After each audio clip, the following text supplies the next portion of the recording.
First ఒక mixing బౌల్లోకి అర కేజీ పొడి బియ్యం పిండిని వేసుకొని 1.5 టీ స్పూన్ ఉప్పు 3 నుంచి 4 టేబుల్ స్పూన్ల వరకు వేడికి చేసిన నూనెని వేసి బాగా కలిపి చిన్న మిక్సీ జార్లోకి 5-6 పచ్చిమిర్చి 2 ఇంచుల అల్లం ముక్కని వేసి పేస్ట్ లాగా గ్రైండ్ చేసి వేసుకోవాలి. 1 టీ స్పూన్ జీలకర్ర, కట్ చేసుకున్న కరివేపాకు, 2 టేబుల్ స్పూన్ల పెసరపప్పు, 2 టేబుల్ స్పూన్ల సగ్గు బియ్యంని గంట సేపు నానబెట్టి వేసుకోవాలి.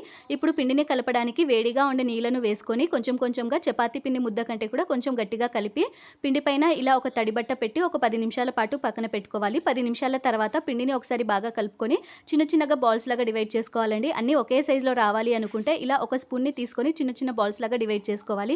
మిగిలిన పిండి తడి ఆరిపోకుండా క్లాత్ పెట్టి పక్కన పెట్టుకుందాము. ఇప్పుడు ఒక పాలిథిన్ కవర్కి ఆయిల్ని అప్లై చేసుకోవాలి. అలాగే ఇలా ఫ్లాట్గా ఉండే ఒక బౌల్కి కూడా కొంచెం ఆయిల్ని అప్లై చేసి ఇక్కడ నేను వీడియో క్లిప్లో చూపించే విధంగా ఇలా ప్రెస్ చేసుకుంటే చాలా ఈజీగా చేసుకోవచ్చండి. ఇలా ప్రిపేర్ చేసుకున్న వీటిని వేడివేడిగా ఉండే నూనెలో వేసుకొని క్రిస్పీగా అయ్యేంత వరకు ఫ్రై చేసుకుంటే సంక్రాంతి స్పెషల్ పప్పు చెక్కలు రెడీ. ఈ వీడియో మీకు నచ్చితే నా ఛానల్ని సబ్స్క్రైబ్